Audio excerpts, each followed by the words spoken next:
Peace, peace, good people. It's your girl, Morgan Renee Myers, tuning in with you all for story time with more of my.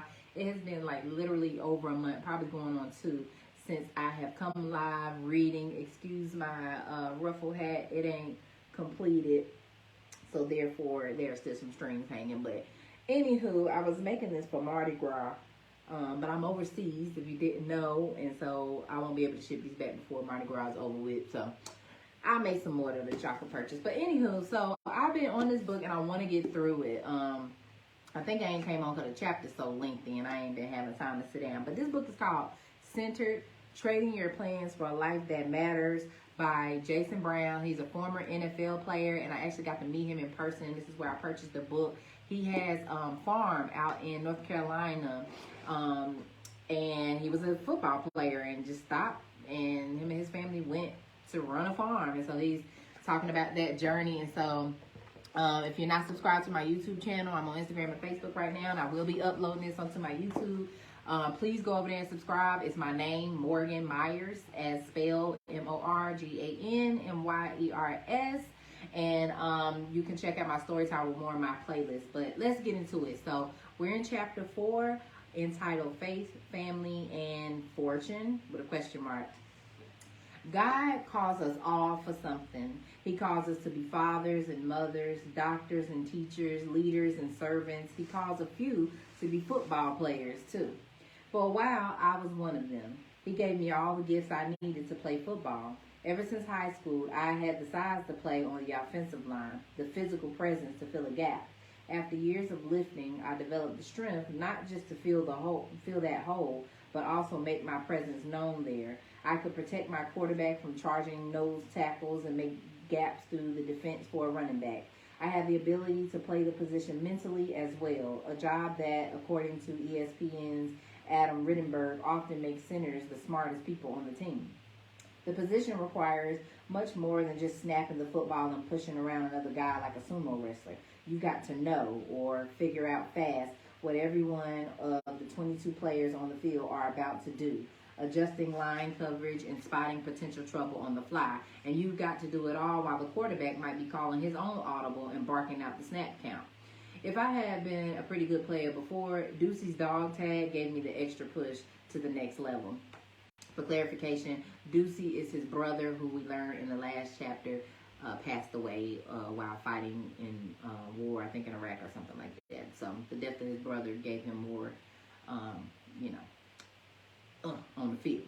So the tag reminded me that whatever faced me out on the football field was nothing compared to what Ducey went through. Whatever sacrifices I made for the team, it was nothing compared to Ducey's own. I didn't feel like I was playing with just his dog tag. A little bit of Ducey was with me. It gave me drive and a never say quit attitude, and my teammates saw it. Jason, what's wrong with you? They say on a 95-degree day while I was cheering them on. Are you immune? Are you a machine? I was a man on a mission. That constant reminder of Ducey made football easy. Don't get me wrong, the sport is difficult. It demands a lot. But for the rest of my career at Carolina, I knew that no obstacle was too difficult, no challenge too hard. I was a match for pretty much anyone on the other side of the line. And if I ever did get beat on a play, if a defensive lineman ever got the best of me and knocked me to the ground, I bounce back and shake it off quickly. They say that quarterbacks need to have short memories. The same can be said of offensive linemen. Every once in a while, even the best get beat. The secret to being the best? To shake it off and get right back in the game, body, mind, and heart. Playing on the line, I was never going to get the broad recognition from the fans that quarterbacks or wide receivers or star pass rushers do. Offensive linemen are rarely destined for stardom, but the coaches knew. My teammates knew. The opposing teams knew. I developed the reputation of being one tough son of a gun. Jason Brown is tough, they say. Jason Brown has no quit in him. I was the guy you wanted to go to football battle with, the guy you wanted beside you. I strove to be that guy. After all, that's the kind of man Ducey was, a man who would and did literally lay down his life for others. And although I knew that football was a game, that nothing I did on my field of battle could be remotely compared to what Ducey did on his, I was determined to emulate my big brother, to be the sort of man he pushed me to be. Having Tay by my side didn't hurt either. Tay is his wife. Glowing. When you look at medieval or Renaissance paintings of Jesus or Mary or the saints, they often have halos around their heads, bright discs of yellow or gold radiating from their faces like a sun. It was the painter's way of encouraging the viewer to look more closely at the man or woman and remember the saint's role in God's story. This person, the painter tells us, is special. This person is walking with God. See him, notice him, behold him. Now, I'm not saying that Tay's a saint, but when I first saw her, she was glowing. No joke. That's what y'all say about me. Y'all always be saying I'm glowing. Let me back up a minute. When I first arrived at UNC, I was ready for a serious relationship. At first, he said he was ready. Okay. At first, I was determined to find that relationship the right way. I prayed to God to send me the right person. I prayed and I prayed and I prayed. I promised God that I would abstain from any sort of sexual immorality, to be pure and save the gift of physical intimacy for only my wife. I said, God, I'm going to leave it all in your hands. But I also put him on a timetable, and instead of me waiting for God to show me the right person, I thought I'd give him a helping hand. I saw some cute girls running around on campus and thought that maybe God had chosen one of them for me and me for her. I was trying to force God to pick someone I wanted him to pick. God wasn't having any of that. Every time I approached one of these young women and asked her out to dinner or a movie, she would turn me down flat. It wasn't, sorry, Jason, the time's not right. It wasn't, can we just be friends? It was just a straight up, flat out, get lost sort of rejection. After a couple of months of this, I was getting pretty discouraged. Meanwhile, I was watching some of my more womanizing teammates have the time of their lives. It's not that hard to be a ladies' man when you're part of the football team, and those guys made the most of it. My rule of staying pure and trusting God was getting me nowhere in the relationship department. God was not working fast enough for me, so I decided to take the matter into my own hands. When a few of those friends invited me to a little hole-in-the-wall club in Durham, North Carolina, home to Duke University and just a half hour from Chapel Hill in late April 2002, I decided to go and try it their way for a change. I went to the club with the worst of intentions. My intentions that night fit right in. The nightclub was not what you call a real classy establishment. It was the sort of place that changed its name every couple of years after a fight or a shooting or something, and it was filled with plenty of people who also had the worst of intentions. I had already gotten 3 phone numbers from 3 different women when I looked across the room and saw Tay. I could tell right away she was different. Very, very different from anyone I danced with that evening. She was dancing with a few of her friends, and she was absolutely luminous. Not figuratively, literally luminous. There was truly a glow about her. Maybe it was a trick of the club's lighting, but it seemed God was making sure I noticed her, pointing the equivalent of a big neon arrow at her. Behold, Jason. So I walked up to her and used what must have sounded like the corniest pickup line ever. Girl, you're glowing. Excuse me? Tay said with a wrinkle of her nose. What did you just say? You're glowing, I repeated. We introduced ourselves. I asked her if she wanted something to drink. I don't drink, she said with a frown. Strike one. I learned later that she never went to nightclubs either. She was there that night only so that one of her best friends wouldn't have to be there alone. Oh, no, I said, trying to recover. I didn't mean alcohol. Of course not alcohol. I meant, can I get you some water? We talked for the rest of the evening in a quiet corner of the club. I could see from the very beginning how much we had in common, how important faith was to her, how smart and determined she was to succeed without ever losing track of God in her life. When closing time came and everyone started pushing for the door, I had Tay hold on to the back of my shirt and walk behind me while I used my offensive line skills to clear a way to the parking lot. There, I showed her my 1999 Chevrolet Tahoe, and which I hope would impress her. It did. Strike 2. I asked her for her number. No, Tay said, and my heart sank. Glow or no, neon sign or no, it felt like I struck out again. I'm not giving you my number, Tay repeated, but I'll take yours, and I'll call you. Maybe. Tay. So he got it sectioned off in different parts. Glowing. Okay, now we on Tay. When people meet Tay today, they think she's the quietest, most introverted, most loving person they ever met, and she is. But they don't see the lion. She reminds me of a little of Jesus in that respect, the lion and the lamb. Everyone wants to choose the lamb side of Jesus. They want to see him as being so meek and mild and loving, and of course being our best friend. No one wants to talk about the lion side of Jesus, the guy who turned over the tables in the temple market, or said in Matthew 10:34, I have not come to bring peace but a sword. When Jesus comes back, he's coming back as the Lion of Judah, and we better watch out. He's not playing around. So many people see only one side of Tay. They only see the lamb. My children and I know about the lion, the fight she has inside her. She needed that fight growing up. Some people might think that because Tay graduated from Duke University, out of the country's most elite and most expensive colleges, she must have been born wealthy. But it's just the opposite. Tay grew up south of San Francisco in the San Mateo/Palo Alto area. Her mother was just 17 when she had Tay, and for a long while, it was just the two of them, trying to figure out how to make it in a hard world. Tay and her mom weren't wealthy people. They didn't have a car. They didn't have a washer and dryer. And Tay remembers walking block after block with her mother, carrying their clothes to the laundromat. They walked to the grocery store, then walked back carrying bags and bags of food through some very bad neighborhoods. But God was with them. Both Tay and her mom believed that. Her mother taught her valuable lessons and instilled character inside that little girl with every step through those neighborhoods. She taught her to fight, to never give up, to never make excuses. Back then, Tay and her mom fought for everything they had, and they always, praise God, had food on the table. But those lessons stuck with Tay. They stuck with her through high school, where she fought like crazy to succeed and excel. They stuck with her as she worked to raise money for college and applied for scholarships. They stuck with her when she made her way into Duke, where she had a job straight through college to pay for tuition. As she made her way through dental school, she worked and fought for everything she's achieved. She's a lion through and through. Maybe it's only fitting that she made me fight for her too. The day after Tay and I met at the dive in Durham, she called me and arranged to go out to dinner that Saturday.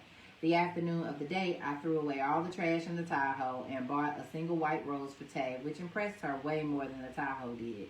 I had hoped to take her to what qualified as a pretty fancy place for a couple of college kids, Outback Steakhouse. But the hostess told us there'd be a 2-hour wait for a table, so we went right next door and ate at Bob Evans instead, a chain that sells and serves down-home comfort food like country fried steak and pot roast. It was just a humble country meal, but it was real, and that made it a pretty fitting first date with Tay. The very next day, I called my parents. It's over, I said. I found the one. God sent me the woman I'm going to marry, and he had. We dated for about 15 months and got married on July 25th, 2003. We were both still in college. I was just 20 years old. Wow, that's young. Deucey died less than 2 months later. Looking back, it feels like Tay came into my life at a crucial time. If I hadn't had her support in the days right after Deucey's death, I'm not sure what I would have done with what bad choices I might have made. The tragedy shook me to my very core. I thought about quitting school. I contemplated quitting football. When I lost my brother, a big part of my foundation was knocked out from under me. But Tay, along with my parents, gave me another foundation to rely on, another source of comfort and support when I needed it more than anything in my life. Over the next couple of years, that foundation grew bigger and stronger. When God chose Tay for me, he chose well. We were completely compatible in every way, it seemed. We loved God. We both wanted between 3 and 5 kids. She was finishing up her own degree when we met, preparing for dental school, and she was smart and driven, just like I was. We both dreamed big and were focused on achieving those dreams and ambitions. We didn't have time to party. We didn't have time to goof around much, but when we got married, even though we were both working really hard, we saw each other every day. Everything felt normal, like that Bob Evans meal. It felt real. But as my graduation inched closer and as the NFL draft drew nearer, our shared future was going to be challenged in some unprecedented ways. During those years in college, we shared the same priorities that I'd embraced way back in middle school: faith, family, and education. But now, our future was on the threshold, knocking at our door, and it didn't just come with a big cardboard publisher, publisher's clearinghouse like check. It came with some new demands too. Decisions. For most careers, college graduates can choose within reason where they'll be employed. They can apply to the businesses and corporations they most like to work for, ignoring those they'd rather not. They might only send resumes to the cities or towns where they want to live. They might get multiple offers, and then they can choose the one that seems to them the best. The best money, the best location, the best fit for them and their families. It works differently for draft-worthy NFL-bound football players. There have been a few exceptions, but for the most part, the National Football League tells you where you're going to work, and that can make planning for the future, especially when you're newly married, a little more difficult. I knew that once I was drafted, I could be heading to any one of 32 teams located in every possible area of the country. I might be heading to Boston or Miami or Seattle, and if Tay and I were just concentrating on my career, we could relocate together. But as hard as I have been working in the sport of football, Tay had been working hard to reach her own goals in the field of dentistry. As excited as my family and friends were for my opportunity, her family and friends were just as excited about her future. Her family had sacrificed a lot to help send her to Duke, and they had hopes and dreams for Tay. She needed to apply to dental schools well before I knew where I'd be playing professional football. Both of us knew from the first night we met that we each had big goals. We knew how serious we were about those goals. After all, we spent the past 2 years watching each other work like crazy to achieve them. We knew what our priorities were. We valued our faith. We loved each other. We wanted to start a family and pour all the care and attention we could into our children. Neither of us was trying to pursue selfish goals without thinking of the other. But those opportunities, those dreams we had that we sacrificed so much for were calling us. And our families, our friends, the whole world would think we'd be absolutely nuts if we ignored that call. By the world's logic, the decision we made was a good one, the best possible one. We decided to keep our home base in North Carolina. I go wherever the draft took me. Tay would apply for dental school at UNC. She'd become a Tar Heel just like me, and we'd just be sure to make our relationship work around our careers. One of my teammates, Ronald Brewer, we call him Brew, asked me what team I wanted to go to. I told him hands down that it would be awesome if I were to be drafted by the Carolina Panthers. They're my home state team, after all, located right down in Charlotte and just a couple of hours away from most everything I'd ever known. Brew asked, "So is that what we're praying? Is that what we're praying for?" "No," I said. "I'm just praying for God's will to be done." "Come on, Jason," Brew said. A committed Christian, he quickly broke out scripture, quoting from Psalm 37:4. The word says, "Delight yourself in the Lord, and he will give you the desires of your heart." I had to explain to Brew that just because I desired to play for the Panthers at the time, it didn't necessarily make them the best fit for me, my family, or my career. Only God knew what the right fit would be. I didn't have a crystal ball. I couldn't see the future. I wanted the decision to be where it belonged, in God's hands, not my own. 1 second. I'm going to grab my a light because I feel like Facebook needs a better lighting situation.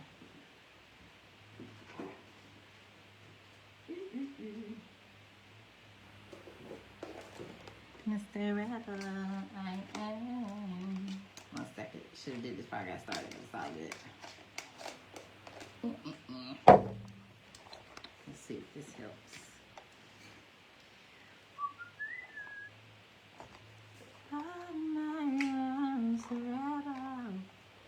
Yeah, I feel like it is.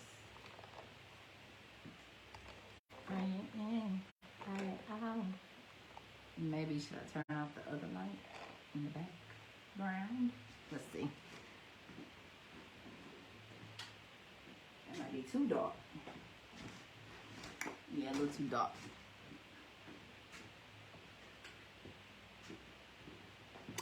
Alright, I'm gonna get it together one day. Alright, that's a little better.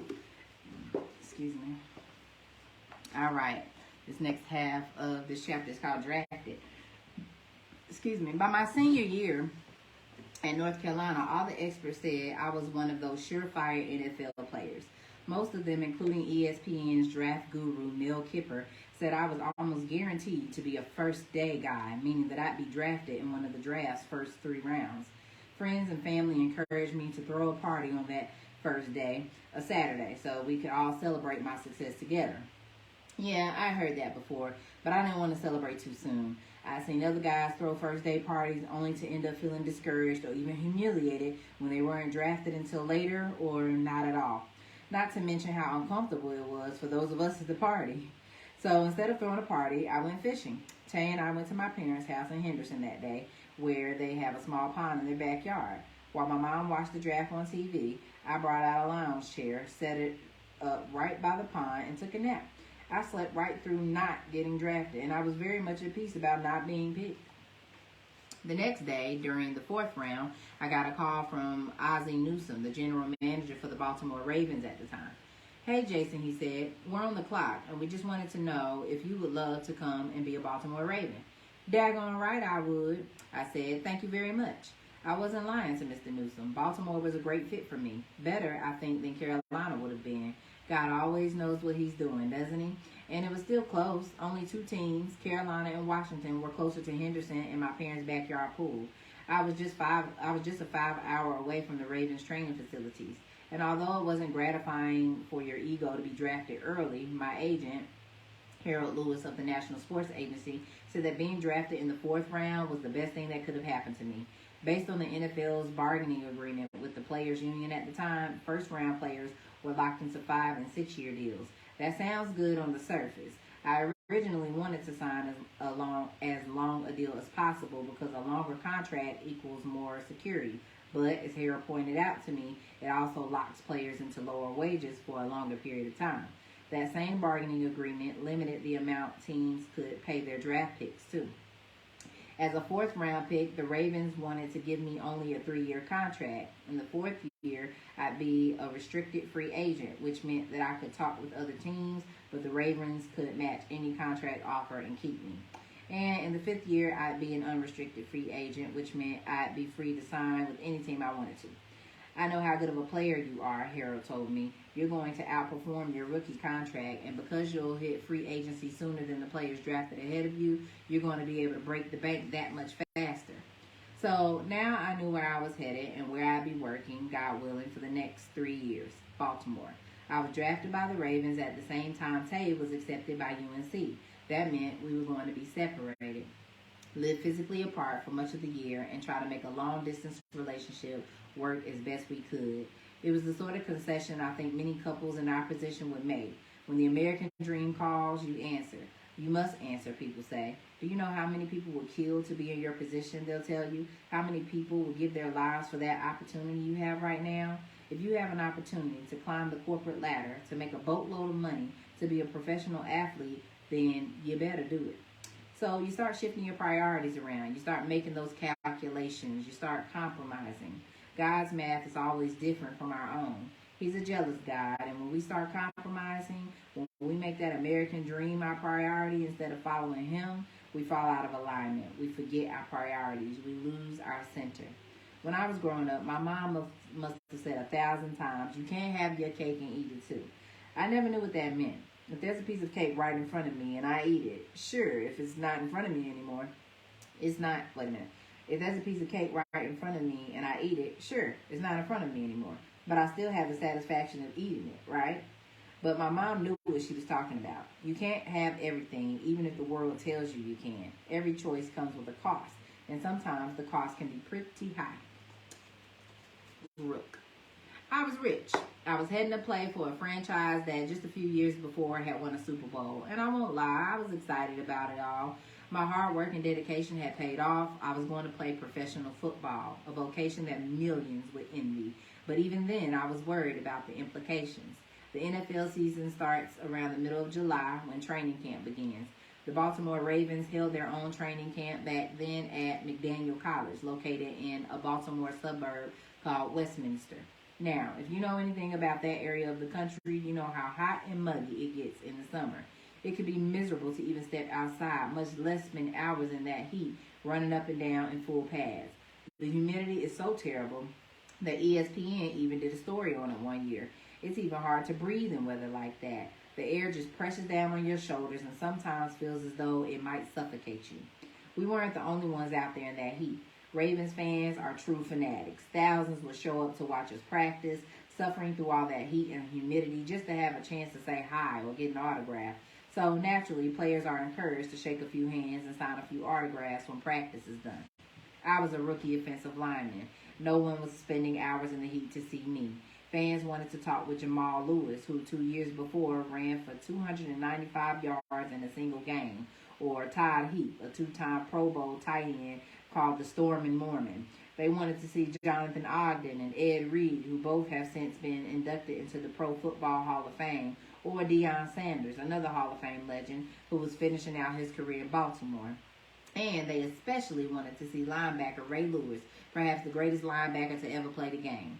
These were some of the NFL's biggest heroes, football gods. I was just a fourth round draft pick, and that gave me time to look around a little. One afternoon, while we were over at the end of the field where all the fans gathered to meet the players, I looked over across the field to the other side.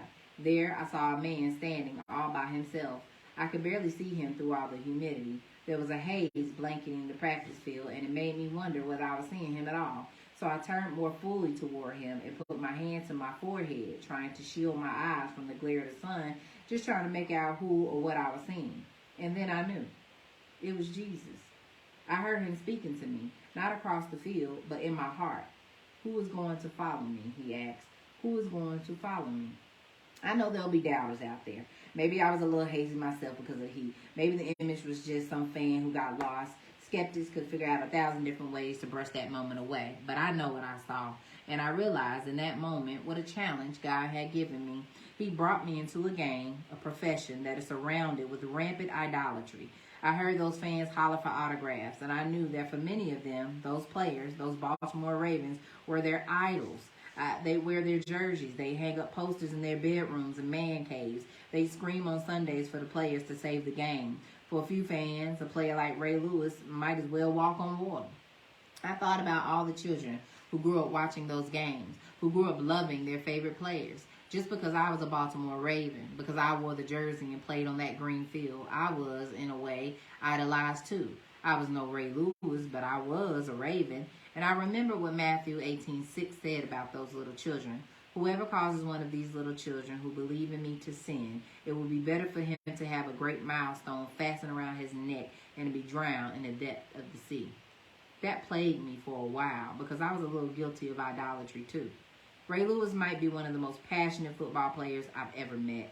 Every game day, Ray would watch the movie Gladiator on a portable DVD player as he got ready for the game. As Russell Crowe's Gladiator Maximus Decimus Meritus suited up, so would Ray. As Maximus fired himself up to enter the arena, so would Ray. They both got ready for battle to entertain the masses with their sweat and blood. It was hard to look at Ray Lewis, at the time a two-time Defensive Player of the Year and Super Bowl MVP, and not idolize him for a little. My rookie year, that was the guy I was going to have to face at almost every practice. It was kind of intimidating.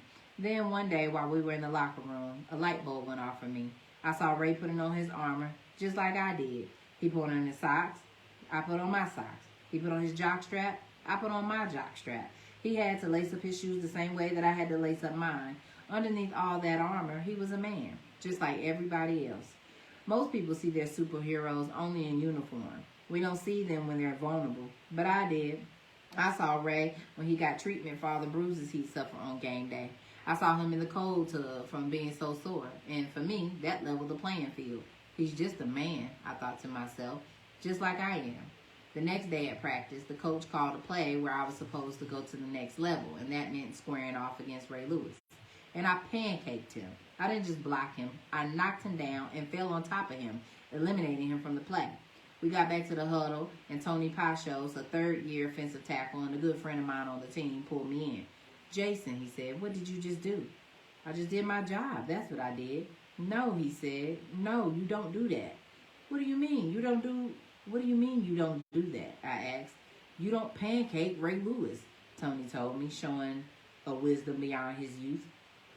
I was still puzzling over this when the next play was called, the very same play that we'd run just a minute before. I need to face Ray again.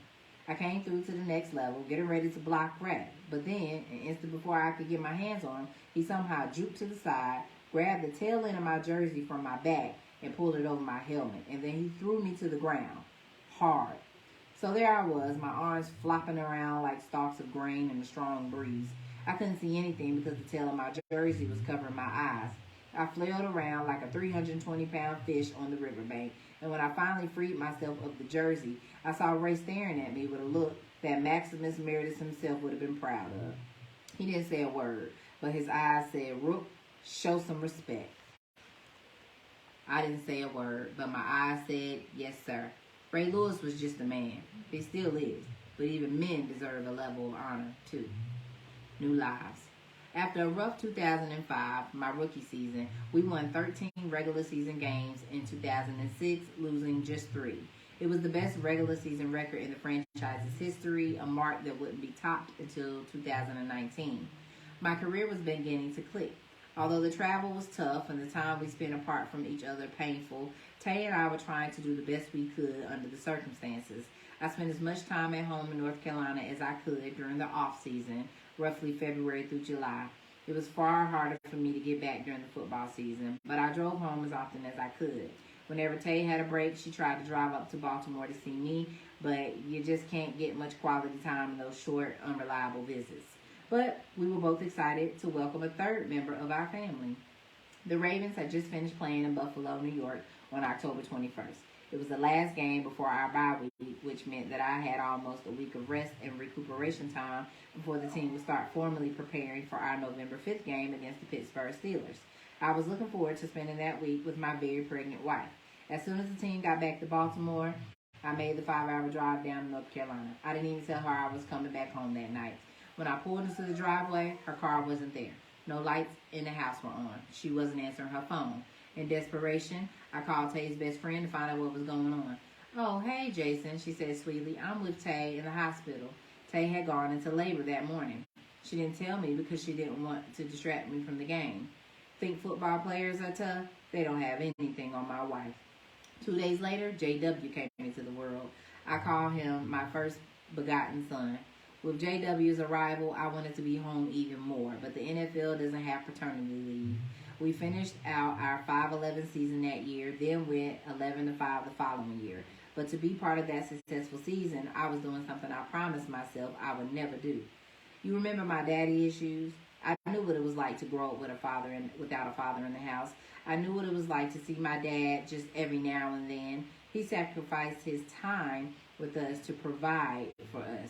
His job in D.C. allowed us to buy a slightly nicer house, to drive slightly better cars, to afford a few luxuries. But back then, when I was missing him so much, I didn't care about any of those things.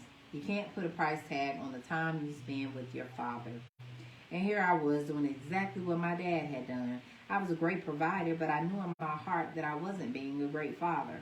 About a year after JW was born, and at the beginning of that successful 2008 season, I was preparing to leave for Baltimore again. Tay was still working her way through dental school, and I just dropped JW off at the babysitter's house just like I'd done countless times.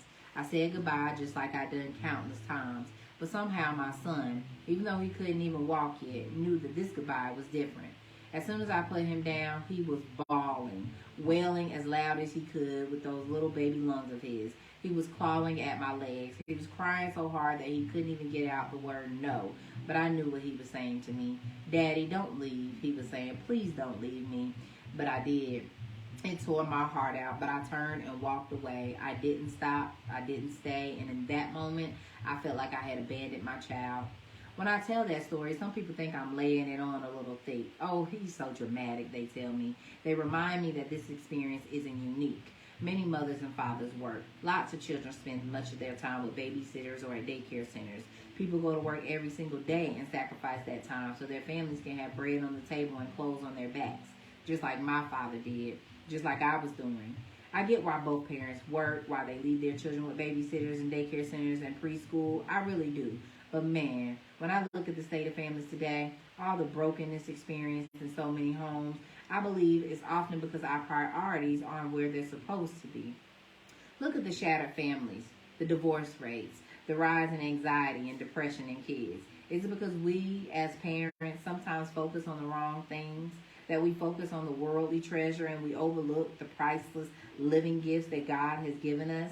Does anything, even an NFL career or a Super Bowl ring, compare with a great day with our children? Does a 7-figure bank account outweigh the time we could spend with our kids playing catch or fishing or just talking? I don't think so. Tell them, Jason. I'm going to pause right there and get my commentary. So, if you know anything about me, I'm into, I was going to say a life of ease, but I was also about to say off-grid living, and off-grid living doesn't necessarily come with a life of ease, but it can over time. And even if you're not off-grid, I just believe in either working for yourself or working collectively. I feel like the issues that he brought up about your child being in school or with daycare centers or babysitters as a means of child care, and the parent having to work so much that you spend a limited amount of time with them.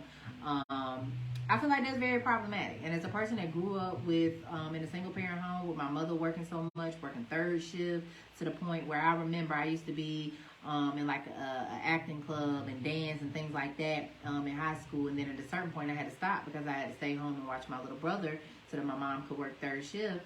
And so that I feel like that took away part of some of my childhood and things that I was enjoying that I could no longer do because now I had to be the in-home babysitter. And then, my mother being working third shift allowed it for me to do some sneaky things I had no business doing in her house because she was at work and my dad was nowhere. So I say that to say that if some of us could live communally, collectively, like we're not so spaced out. I used to do child care. I used to watch children in my home, and I can see the difficulty of, you live on this side of town, I live on this side of town, so like, even those of us that want to raise our children together, sometimes we live so far apart that by the time we're done working a full day's work, we don't feel like traveling, all the way across town to be near people or whatever. But if we live in a little community, we make conscious decisions of where we purchased our land or our homes or apartments or whatever we were doing. And then you had the village really helping out, whether that be the elders, the grandparents being able to look after the children during the day, or, maybe a younger person to look after the children during the day.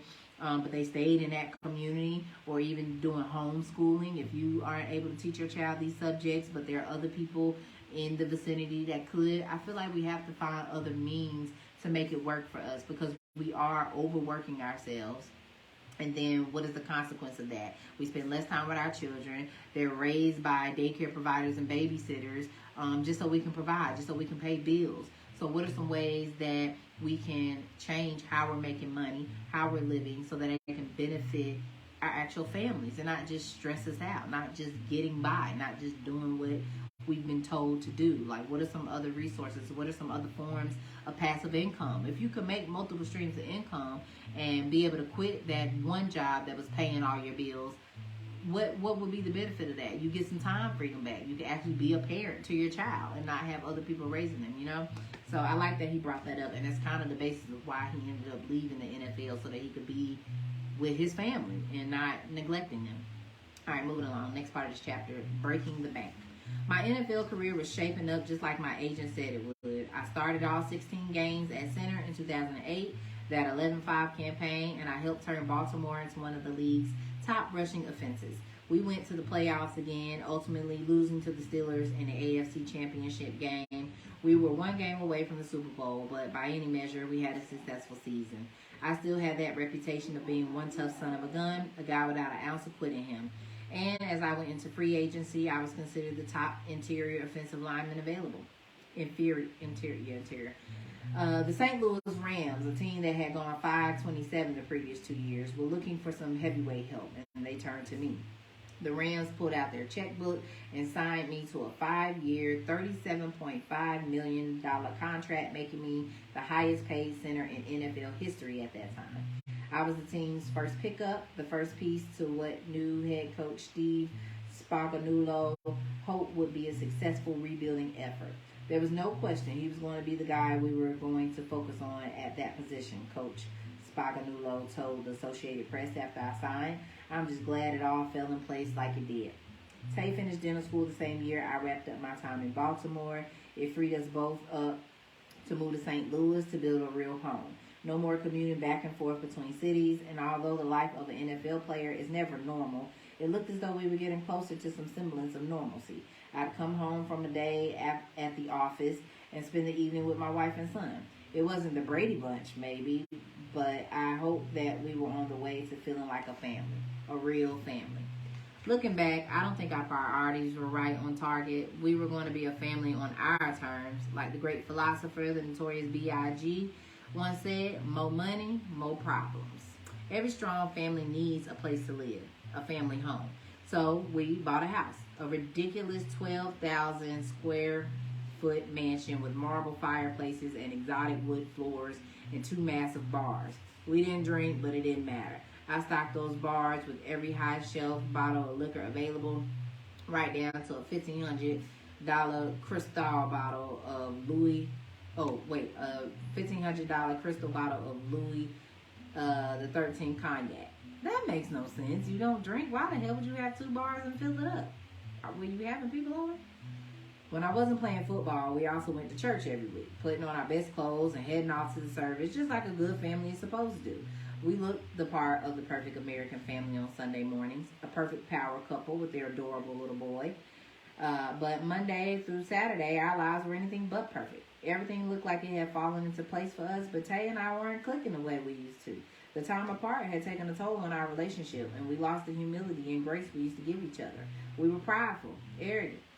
I was a big, important football player. Everyone was telling me how great I was, but Tay didn't see it. Why couldn't she see how wonderful I was? Why couldn't she see what everyone else saw in me? Meanwhile, Tay, Dr. Brown now, was ready to be respected as well, and she wanted me to show her that respect. And if I didn't show it sufficiently, there'd be problems. We were fighting all the time, it seemed. We fell out of sync. We pursued our dreams. We reached our goals. We achieved everything we worked so hard to achieve when we were poor, happy college students. But our success, all the wealth and fame and respect we thought would make everything great, actually made it harder to live with each other. Individually, we done everything we wanted to do, but our marriage, our family was hurting. And no one knew it but us. Faith and family, we'd always said. Faith and family. Those were supposed to be our priorities. I think we still paid lip service to them. But our actions, our attitude, our pride, anyone who looked closely at our lives could see that our real priorities were different. Man in the mirror. It was May 5th, 2010, my birthday. I woke up in our mansion, pushed the 1,000 thread count sheets off my body, put my feet on the exotic wood floor, and shuffled off to the bathroom. I should have been happy. I turned 27 that day, and it seemed as though I'd already given myself every worldly gift possible. My presents were all around me. But I found myself thinking of Deucey. He was 27 years old when he died. I thought about what I'd done in my life and what he'd done. I realized I couldn't compare the two. I was playing a game for a living. I was in the entertainment business, giving people 3 hours of distraction on a Sunday afternoon. Deucey had lived a life of service. People always told me that I looked a lot like my brother, especially when we smiled. But when I looked at our lives, how we lived them, what those lives said about our values and priorities, I realized they didn't look much alike at all. I looked in the mirror and I saw Deucey. You know what the reflection told me? The same thing that bratty, snot-nosed kid had told Deucey years before, right after losing a race. What are you doing with your life that's so great? The reflection said, what are you doing with your life that's so awesome? I knew in my spirit that the answer was nothing. Keep your eye on the ball. Almost every coach and almost every sport says that. For most athletes, it's the number one rule. But in football, that feels especially true, even when the ball isn't actually moving. In the movement before the snap, every eye is focused on that football. Every offensive player is listening for the quarterback to call for the snap. Every defensive player is focused on that ball, waiting for it to move out of the center's hands. Every man, woman, and child watching the game, be it a field of 3,000 or a stadium filled with 80,000, is waiting, almost breathlessly, for the ball to move. All the action centers on that weird-shaped, blown-up piece of pigskin. I guess it makes sense that the guy who sets it all in motion, every snap, will be called the center. He is, in a way, the center of that tiny, self-contained world of sport at that moment in the pause before the storm. Maybe I took my role of center too seriously. For the next several years, I listened to the world. I became the center of my own existence. I had my mansion. I had my 8-figure NFL contract. I had what the world says to value. And ironically, I'd taken my eye off the ball. Do not love the world or the things in the world, the Bible says in 1 John 2:15-17. If anyone loves the world, the love of the Father is not in him. For all that is in the world, the desires of the flesh and the desires of the eyes and pride of life, is not from the Father, but is from the world. And the world is passing away along with its desires. But whoever does the will of God abides forever. It was time to get back to the basics. It was time to find the ball again. That scolding in the mirror, Deucey glaring back at me in my own reflection, planted the first seed of what would be a whole new direction in my life. But as every farmer knows, it takes a while before you see that seed start to grow. Well, all right now. So that's the end of chapter 4, Faith, Family, and Fortune. We'll pick up at chapter 5, a different sort of field goal in a little bit. Thank you for tuning in to Centered, Trading Your Life for a Plan That Matters by Jason Brown. I'll tune in with you all again soon. Peace and love.